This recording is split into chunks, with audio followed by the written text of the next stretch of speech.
Petrolheads, je vous retrouve pour l'essai de ma première sportive, la Clio 3 RS, aka Moving Bird. Si vous savez pas pourquoi la voiture s'appelle Moving Bird, c'est le nom qu'ont donné mes amis au projet qu'ils ont eu de tout simplement m'offrir cette Clio 3 RS. Donc je vous laisse le lien de la vidéo là pour comprendre ce qui s'est passé en détail. Moi je vous retrouve aujourd'hui dans la région d'Ifrane au Maroc. Et pourquoi je précise qu'on est au Maroc, c'est parce que j'ai remarqué que vous êtes de plus en plus à suivre l'aventure depuis la France ou la Belgique. Donc bienvenue à tous les nouveaux Petrolheads. Et je vous dis à tout de suite du coup pour profiter des virages qui nous attendent et de voir ce qu'elle a dans le ventre.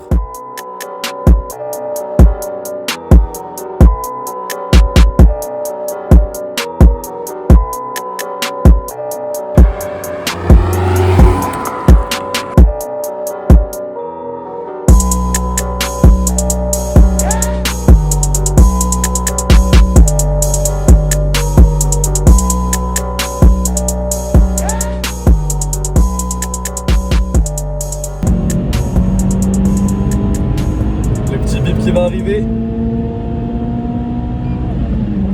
Ouf. Seul au monde ce dimanche matin à Ifrane, au volant de la Clio 3 RS. D'ailleurs, pour un peu de contextualisation, les Clio sportives, c'est quand même une lignée assez mythique. Ça a commencé au début des années 90 avec la fameuse Clio 16S, qui a été suivie par la Clio Williams, la fameuse Williams avec ses belles jantes dorées. Juste après, il y a eu la Clio 2 RS avec ses différentes versions, de 172 à 182 chevaux. Et tout ça pour un chouïa plus de 1000 kg. Puis il y a eu la Clio 3 RS dans laquelle on est, suivie par la Clio 4 RS, qui était d'ailleurs la première et la seule à avoir eu un moteur turbo et une boîte auto. Et on sait déjà qu'il n'y aura pas de Clio 5 RS parce que Renault Sport a pris fin au profit d'Alpine. Je vous laisse le lien là pour voir la vidéo. Et cette Alpine, tout comme la majorité des modèles Clio RS, ils ont été ou ils sont fabriqués à l'usine historique Renault Alpine de Dieppe. Maintenant, côté mécanique, qu'est-ce qu'on a entre les mains? Eh ben, on a un bon hot hatch de qualité avec un 4 cylindres de 2 litres Atmo avec ce fameux moteur F4R. Nom de code F4R 830 pour 203 chevaux et 215 Nm de couple dans cette phase 2 de la Clio 3 RS. Tout ça pour 1204 kg. On a une boîte méca 6 rapports qui sont d'ailleurs très longs, moins longs que sur la phase 1, mais ça reste vraiment long. Et c'est bien sûr une traction. On n'a pas d'autobloquant et tout ça fait qu'on a le 0 à 100 en 6 secondes 9. Après bien sûr le 0 à 100,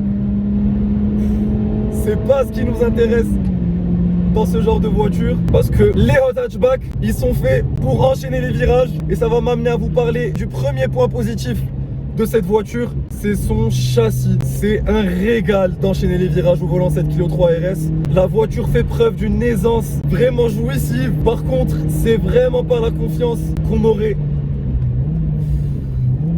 au volant d'une Mégane 3 RS par exemple, qui elle te laisse en confiance et te laisse penser que tu es un pilote et te fait enchaîner les virages d'une facilité déconcertante. Là non, c'est pas du tout le cas. On est au contraire pas du tout aidé. C'est un autre point positif de cette voiture, c'est qu'elle est assez old school. Je vous disais, il n'y a quasiment pas d'aide électronique. Il y a certes l'ABS et le SP. Quand tu enchaînes les virages comme maintenant, tu sens qu'elle va pas t'aider du tout. Tu sens énormément la répartition des masses changer. Et aussi, il y a pas mal d'industrie quand tu mets trop de gaz. Donc c'est un point assez positif qu'on retrouve pas trop dans ces nouveaux hatchs modernes où la conduite est quand même plus assistée. Un autre aspect de cette voiture qui rejoint ce côté old school, c'est le son qu'elle fait d'origine. Surtout dans cette plage là de 3000, 4000 tours minute. Ça chante pas mal et il y a même des petits retours métalliques très légers. Par contre, là où la voiture prend vraiment le plus vie, et c'est en lien avec le fait que le couple qu'elle a se rapproche énormément de sa puissance, c'est à auto-régime.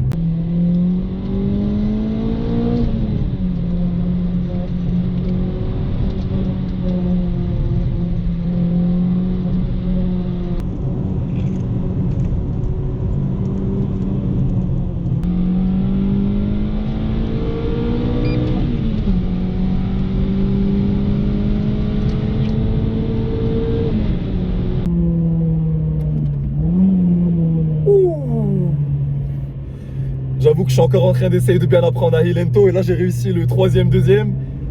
C'est une victoire pour moi. Oh là là là là là.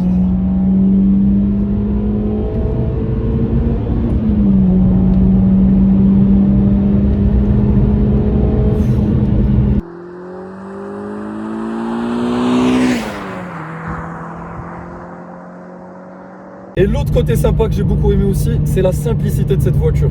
Tant sur les touches RS à l'intérieur que l'agressivité qui s'en dégage à l'extérieur d'une manière très simple. Et à l'extérieur du coup, elle est grise avec les jantes grises et les étriers de frein Brembo en gris. Le freinage sur cette voiture, c'est vraiment un de ses atouts essentiels. Moi, j'en suis amoureux. D'ailleurs, chez Renault, si ces étriers de frein là étaient rouges, ça signifierait qu'on ait un châssis Cup. C'est pas le cas sur la mienne. D'ailleurs, sur les phases 2, parce que sur les Clio 3 RS, il y a eu une phase 1 de 2006 à 2009 et une phase 2 de 2009 à 2012. La mienne, c'est une 2010.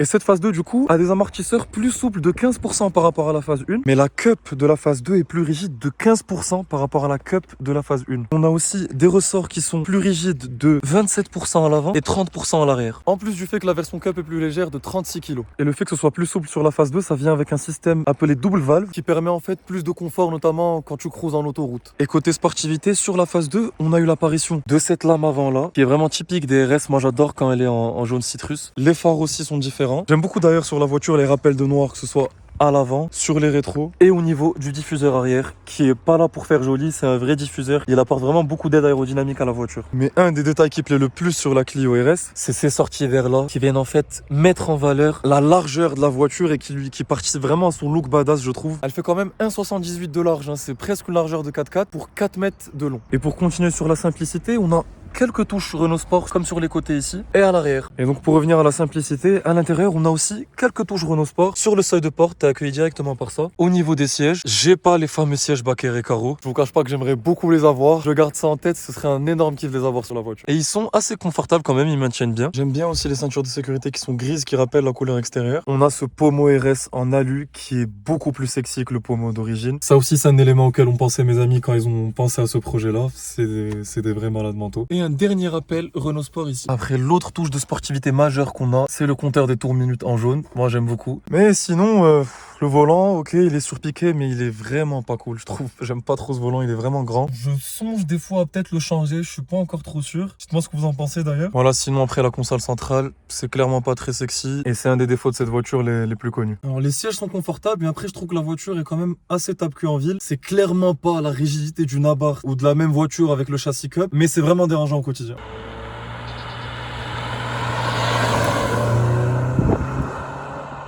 Faut que vous sachiez que la Clio 3 RS c'était vraiment ma voiture de rêve avant d'avoir le permis. Grosse motivation l'année du bac, c'était d'avoir ça. Et aujourd'hui je suis bien content que ça s'est pas fait. Parce qu'à l'époque j'avais pas assez conscience de l'entretien que ça pouvait demander cette voiture. Et d'ailleurs c'est un des aspects qui fait que je m'en suis éloigné petit à petit. C'est quand même une ownership expérience qui est quand même assez chère. Surtout dans le marché d'occasion en fait. Et encore plus dans le marché d'occasion qu'on a au Maroc, où il n'y a pas trop d'historique d'entretien. Et donc t'arrives, tu dois dire de refaire la courroie, les synchros de boîte qui sont souvent très usés. Et aussi, t'as très souvent les biellettes là-bas anti-roulis qui sont HS. Et ça, quand t'en as pas conscience et quand tu viens d'acheter ta première sportive et que ça s'accumule comme ça d'un coup, ça peut rendre ton expérience et ta relation avec ta voiture un peu plus amère.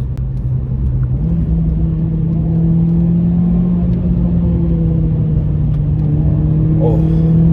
C'est un truc de fou, à chaque coup de frein que tu donnes, pas au bon moment, tu sens toute la voiture se dérégler. Et surtout, faut se rappeler de never lift. Never lift parce que l'arrière de la voiture est super mobile. On le sent énormément. Et pas beaucoup de roulis sur ces petits virages, hein. Il faut vraiment aller sur des virages avec un angle assez prononcé pour le sentir.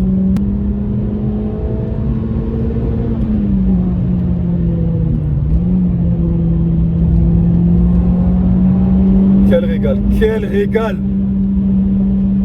Ah là pour le coup c'est compliqué de se rappeler. Ouf, ça a glissé. Ça a glissé! J'ai mis un semblant de freinage en sortie de virage et elle s'est pas faite attendre, hein.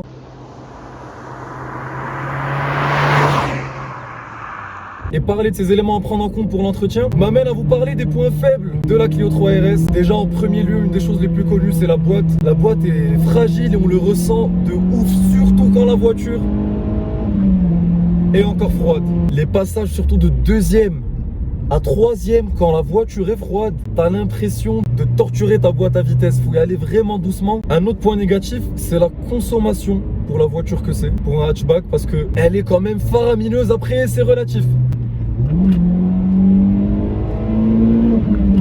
Oh.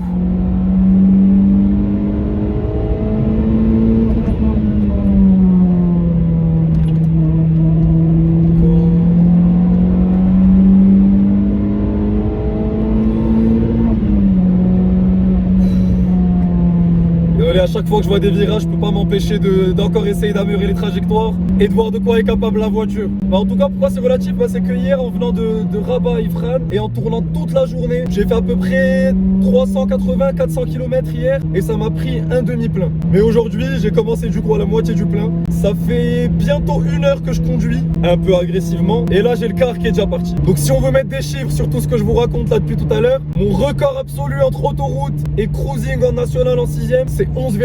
En général, c'est du 11,3, 11,4 autoroute uniquement. Sinon, avec ma petite conduite en ville ou quand t'arrives à 3000, tu sens que ça commence à bien chanter, donc tu passes tout le temps les rapports à 4000, t'es facile à 13,5, 14. Après, un autre point négatif qui revient énormément sur la Clio 3 RS, bah, c'est son intérieur et les équipements. J'ai ni Bluetooth, ni radar de recul. La voiture est 2010, certes, mais bon, après, moi, c'est pas mon daily, donc je m'en plains pas trop. J'écoute rarement de la musique dans cette voiture. Juste pour vous dire, j'ai même pas encore pensé à faire en sorte d'écouter ma propre musique dans la voiture, tellement que quand je la sors, c'est vraiment pour conduire et profiter de cette voiture qui prend vie à partir de 5000 tours minute, où tu sens vraiment le boost. Après, un autre point faible que j'ai découvert en faisant des recherches sur ma voiture pour apprendre à plus la connaître, c'est sa direction assistée électronique et non pas hydraulique. La direction est incisive, ça c'est sûr. Mais c'est vrai que dès que tu fais attention, tu remarques que tu pourrais être encore plus connecté à ton train avant. Et ces points faibles là me font penser à une de ses concurrentes, pas en termes de points faibles en commun, mais c'est une voiture qui mérite la comparaison avec la Clio 3 RS, c'est la Barth. D'ailleurs, c'est une voiture que j'ai longtemps pris en compte pour que ce soit ma première sportive. Bah déjà, la Barth, c'est un budget d'entretien qui est moins conséquent que la Clio 3 RS, ne serait-ce que la vignette qui est de 650 dirhams au lieu de 3000. La courroie a changé par exemple sur la Barth aussi, mais c'est un petit moteur 1,4 litre turbo. C'est une toute autre expérience de conduite. C'est pas l'Atmo, c'est sûr, mais je dirais pas que c'est moins bien, c'est juste différent. Moi j'aime beaucoup aussi le comportement qu'a le moteur de la Barth. Je trouve que le châssis de la Barth est un peu moins permissif que celui de la RS, surtout si on le compare à celui de la version Cup. D'ailleurs, vous, qu'est-ce que vous en pensez, Petrolheads? Est-ce que vous prendriez une Abarth ou une Clio 3 RS? Et pourquoi? Ou peut-être un autre hot hatch à petit budget dans cette philosophie-là?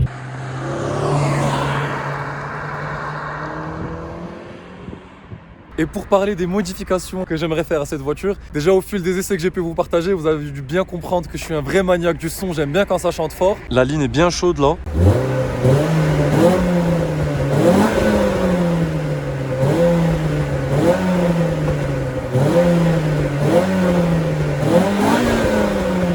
Je suis encore en train de faire mes petites recherches pour l'échappement. Je pense que je l'ai trouvé, mais vous saurez tout en détail bien sûr dès que ce sera concret. J'ai vraiment aussi vous partager la philosophie question modification que j'ai envie d'avoir avec cette voiture. Et ça tient en un mot, OEM Plus. Je vais pas aller en reprogrammation moteur, ça me dit pas grand chose de gagner 20 chevaux avec ce moteur Atmo là, parce que franchement la puissance, même 20 chevaux de plus, tu t'y feras un moment ou un autre. Et c'est déjà très suffisant pour le comportement qu'elle a en virage à haut régime. J'ai pas besoin de plus. Par contre, ce que j'aimerais beaucoup faire à un moment, à long terme, après avoir encore plus pris mes marques sur la voiture et amélioré mes trajectoires et tout simplement mes capacités de conduite, ce serait upgrade vers des suspensions Cup pour tout simplement tirer le meilleur de ce châssis et d'avoir un comportement encore plus jouissif, une expérience de conduite encore plus incisive. Mais ce que je compte faire à court terme, c'est les cylindres blocs. Je vais pas tous les installer, je veux surtout installer celui pour le support moteur anti-couple, parce qu'en fait à chaque accélération, tu as le moteur qui est un peu secoué dans tous les sens et ce support là aide à le garder bien fixe. Je vais aussi monter celui pour la boîte à vitesse et aussi ceux des triangles à l'avant pour avoir un train avant un peu plus précis. Et vous, je suis curieux de savoir quel échappement vous aurez mis sur une Clio 3 RS et quelle autre modification vous aurez faite, que vous aurez à me conseiller aussi tout simplement. En tout cas, pour conclure sur cette voiture et sur l'essai de ma première sportive, je trouve que c'est une excellente première sportive quand on a conscience de l'entretien que ça peut demander, l'entretien préventif qu'il faut faire, de la consommation, du fait aussi que c'est peut-être pas préférable de la conduire tous les jours, même si c'est possible. Mais c'est surtout une excellente première sportive parce que c'est un régal d'enchaîner les virages dans cette voiture. Renault Sport sont connus pour leur châssis et cette Clio 3 RS en est un bon exemple, surtout avec son moteur atmosphérique. En tout cas, c'est une bonne configuration de hatchback, Atmo, pas trop d'aide à la conduite, c'est toi et tes trajectoires, toi et la physique. En tout cas, Petrolheads, je vous remercie, ça me fait super plaisir de partager avec vous l'essai de ma voiture. J'ai encore du mal à prononcer cette phrase, je vous jure, j'ai encore du mal à prononcer cette phrase. Ça a été un énorme kiff de vous emmener avec moi sur cette première aventure sur Instagram notamment. Donc abonnez-vous sur Instagram, abonnez-vous à la chaîne pour aider au développement de celle-ci. Et je vous dis à bientôt pour une prochaine aventure.